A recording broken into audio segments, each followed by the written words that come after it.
limits. Just to touch on a little bit of early calculus. We won't get too deep in it for time issues. But limits are written like this. The limit is x approaches. It can be a number or it could even be infinity, whichever one as far as the problem arises, whatever they need. We're going to say limit as x approaches 2 of, I don't know, let's say 3x minus 1. Well, where this comes from is if you were to take the line y equals 3x minus 1 and graph it, just let me give you a little background. Down 1, up 3 over 1, up 3 over 1, there's your line. Well, if you want to find the limit as x approaches a number, all you have to do is look, x approaches 2, which is here, what is the graph doing? And if you count 1, 2, 3, 4, 5, it's right there at 5. So the answer actually is 5. Now, we'll see how quick this video goes, and I'll probably just add a separate one, left and right hand limits. But that is how you do it, as far as by graph. Now, all you have to do as far as algebraically, plug it in. So 3 times 2 is 6 minus 1, 5. So if I said something like the limit as x approaches negative 5 of 4x plus 2 over x minus 8. Literally, you would just plug in negative 5. So 4 times negative 5 plus 2 over negative 5 minus 8. Negative 20 plus 2, negative 13, 18 over 13. Now, because obviously we would rather just plug in than graph this, which would have asymptotes and all sorts of fun stuff. So 18 over 13. Now let's say you even had a constant, x to 8 of 3.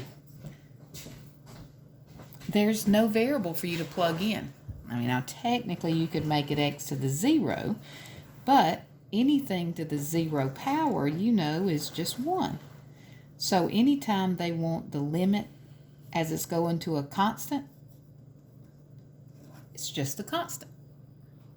Now I know some of you are probably thinking, okay, there's a catch, there's always a catch. I mean, of course, with anything it can get weird, but let's say they gave you something like this. 2 over x minus 4.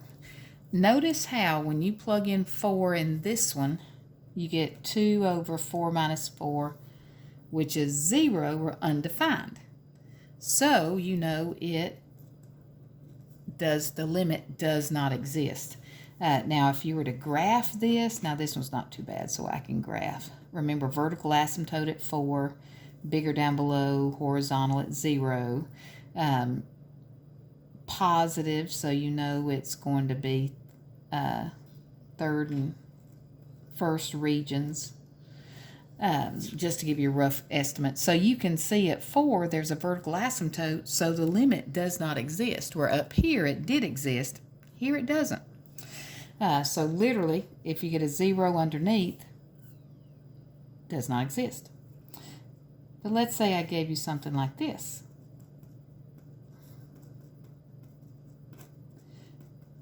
Because at first you're like, hey, that's the same thing. Plug in 3, you get 0, x does not exist.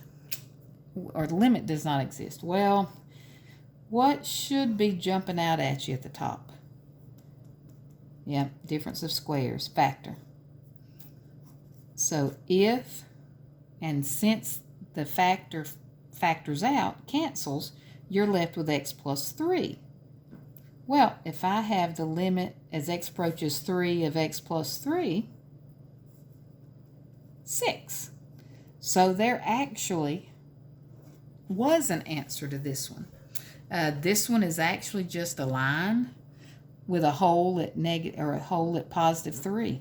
I might as well. won't take but a second. But if you graph the line, 1, 2, 3, rise 1, run 1, here's the line, but literally a hole at what makes it 0,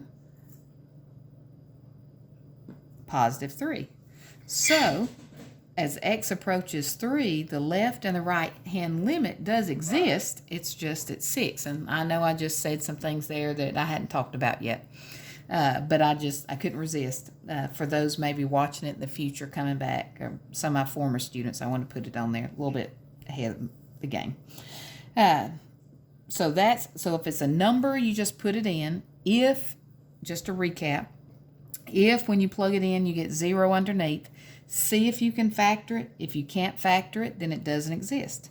If you can factor it and get that factor to cancel, then it will exist, as long as you don't get 0 in the denominator. Once in a blue moon, you can factor it, but nothing cancels, so it still does not exist. Now, let's say we have enough time. We'll say the limit as x approaches infinity. Well, notice how we'll say 4x minus 1. Well, if I were to take this and plug in infinity, I'm basically getting 4 times infinity minus 1, which the minus 1 would be negligible. So 4 times infinity is still just infinity. So if x is bigger up top, technically it doesn't exist because it's not going to a certain point, but the limit is approaching infinity. Even if you have something like 3x squared minus 8 over x plus 5, even something horrendous like that. Look at how once all is said and done, if you look at your highest degrees in the numerator and denominator, you have x squared over x, which would reduce kind of to just x. X is bigger up top, does not exist, it's approaching infinity. I'm sorry, that should have been infinity. Apologize. Let's say if x approached negative infinity of something like this. We'll say x minus 8. Notice how this one, highest degree, your estimate left with x squared. Well, if I take negative infinity and square it, notice how you would get positive infinity, or technically does not exist. So negative infinity, you treat the same. You just look, if that had been just an x, like this one, it would have been negative infinity. But this time, since there was 2 left, x squared. Well, let me show you really quick the other two. They go a little faster. Still, x approaches infinity, but what if x is bigger down below? Well, if x is bigger down below, notice what's happening. 1 over 2, a half. 1 over 100, 1/100th. 1 over a million. Notice how what's happening as the numbers underneath get bigger and the number up top stays constant. Whether it's 1, whether it's 4, it doesn't matter. As it's getting bigger down below, this number is approaching 0. Doesn't equal 0, but it's approaching 0. So if the power is bigger down below and it's going to infinity or negative infinity, it's 0. So if you have, let's say, I don't know, 6x squared minus 9 over x cubed plus 7x minus 12. Highest degree, bigger down below, 0. Now the last one, because I know you're thinking, what about if the degree is the same? Let's say I have 2x plus 1 over x minus 2. If the highest degree is the same, the limit will always approach the leading coefficient. So 2 over 1, 2. If they have limit approaches infinity, we'll say negative infinity, of 3x squared plus 7x minus 11 over 5x squared plus 10. The degrees, highest degrees are the same, 3/5. Now remember, just a quick recap, if you go and the limit approaches to a number, you just plug it in. If you get 0 underneath and it doesn't factor, doesn't exist. If it does factor, it's possible it could actually approach something. Far as soon as you go to limit approaches infinity, if it's bigger up top, it's going to go to infinity or possibly negative infinity. If it's bigger down below, 0. Kind of rhymes.